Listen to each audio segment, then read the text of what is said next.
Hi everybody, is it dark in here? It is dark in here. Damn it. It's dark. Went and got dark. It is not late. Hang on.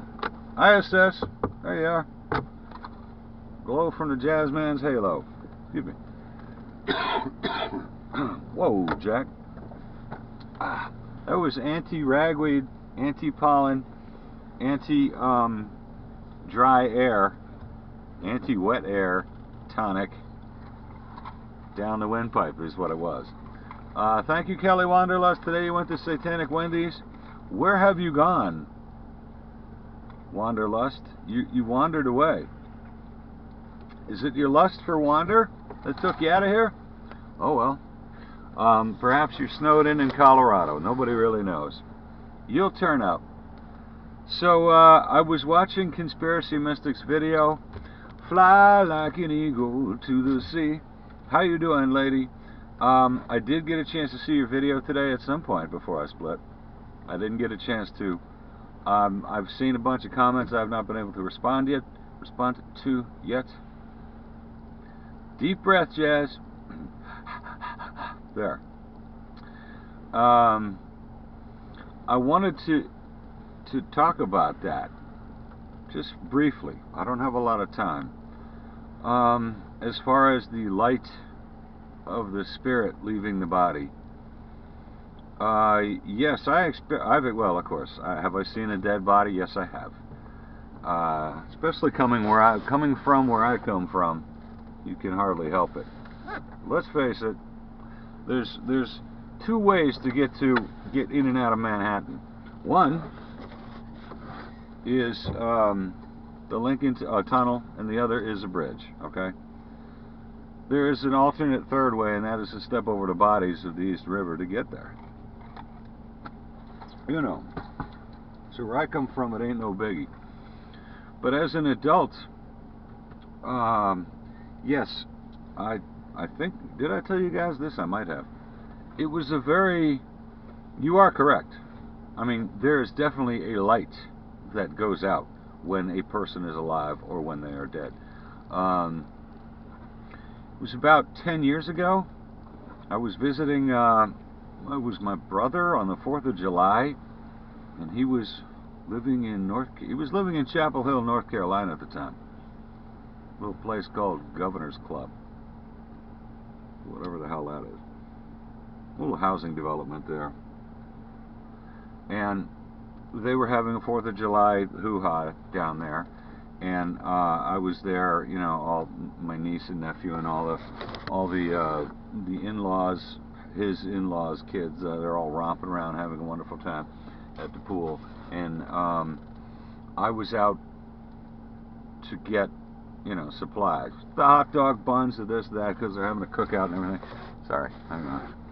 And I'm headed out, and it was one of these days where it was not raining and it was not dry, it was misting. It was actually just misting out, you know, where it just kind of, it wasn't foggy, but it was a gray day, and it was just misting. If you put your hand out there for a little while, your hand would be wet, you know. It's just one of those days. And I'm driving along, and up ahead's a red light, and at the red light I see trouble way before I got there. So I get there and I pull over to the side of the road and get out of my car, because in the middle of the road is a man next to his motorcycle, laying face up, looking at the sky, and a pickup truck is parked on the other side of the traffic light, and and it's absolutely deserted except for this guy on his motorcycle and that pickup truck. That pickup truck had about 5 people in it, but I don't think they spoke English. They were talking to each other. It sounded like Spanish, but I really didn't. They were too far away. I didn't pick up. But from what I could see, they ran into him and knocked him off of his cycle. So the guy's laying next to his motorcycle in the middle of the road, and it's completely deserted. Ain't nobody there but the jazz man. And he was old dude, big gray beard, looked like an old Hell's Angel type guy, big dude. But there he was laying there, And the first thing I noticed was that he was holding his chest, right? Or gripping his chest and looking up in the air and gasping. And as I approached him, he just went slack, and his eyes were facing up. I mean, he was looking up at the sky. And when I arrived next to him, he was gone. There was nothing. It was misting. His eyes, the surface of his eyeballs were gathering raindrops. He was gone. So I moved his hands and I did the whole CPR thing, and I trying to communicate with these people, and then somebody else pulled over and I told them to call 911. La la la la. But I did the whole CPR thing on the guy, and I got to tell you, doing CPR to save somebody's life for a good, I must have done it for a good 4 or 5 minutes straight until an ambulance showed up, at which point they took over. Doing that is extremely exhausting. I mean, it is really tiring. If any of you have done that, it takes a hell of a lot out of you. A lot of it, like the first 75% of it is your own adrenaline. But after a good 3 or 4 minutes, you are exhausted. I mean, I'm dripping sweat. I'm totally used up, and because your emotions you just kind of lose it. You're going on adrenaline, really, is what's happening. You're just using your adrenaline, and whether the muscles are ready for it or not, you have to do it. You can't stop. Once you start, you can't stop, and then you find yourself going, oh my God, but you don't really think about it that much while you're doing it. It's when you step back that you realize that you are just exhausted. But anyway, so the ambulance came, these guys took over, and I backed away, and the guy, literally, I watched the light leave him. I didn't see any actual light, but the spirit within disappeared, and I was dealing with a corpse. And here's where it gets really crazy, and this is really weird. I mean, they did their thing, and they put him in the ambulance and whatever, and they got him out. And I, at that point, when they arrived, you hand it over to the EMTs, and you're done. There's nothing you can do but stand around and gawk. Well, I'm not a stander, arounder, and gawker. So I got in the car, did the shopping, went back, and I was very depressed for the rest of the day. Absolutely just, depressed. It just took it out of me. It took seeing another human being's light leave just totally ruined my day. And Uncle Jesse, and I just didn't want to play. I just didn't have it anymore. And I don't drink or anything, so I didn't sit around and have a few beers and get it off my chest. I told my brother about it, and he just said, sorry, dude. But it was an extremely depressing thing. And here's where it gets funny. Governor's Club, it's a little housing development in Chapel Hill. They were having some special thing the next day, because I guess the next day was Saturday or something, I don't know, whatever.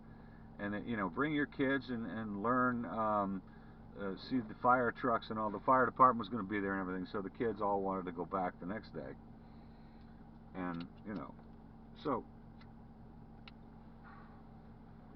the whole family shows up the next day at the pool, and they're going to say, oh, and I take my nephew over to see the fire truck and everything. And while we were there, I saw the same EMT guys, the same ambulance guys who came to pick up the motorcycle dude. And I said to him, and I saw him, and he's like, hey, how you doing? I said, all right, listen, what happened? He said, oh, he made it. We brought him back. You did? Yeah, we brought him back in the ambulance. I said, no kidding. Where'd you take him? And they told me the hospital where they took him. I said, is he still there? I don't know. Okay. No shit.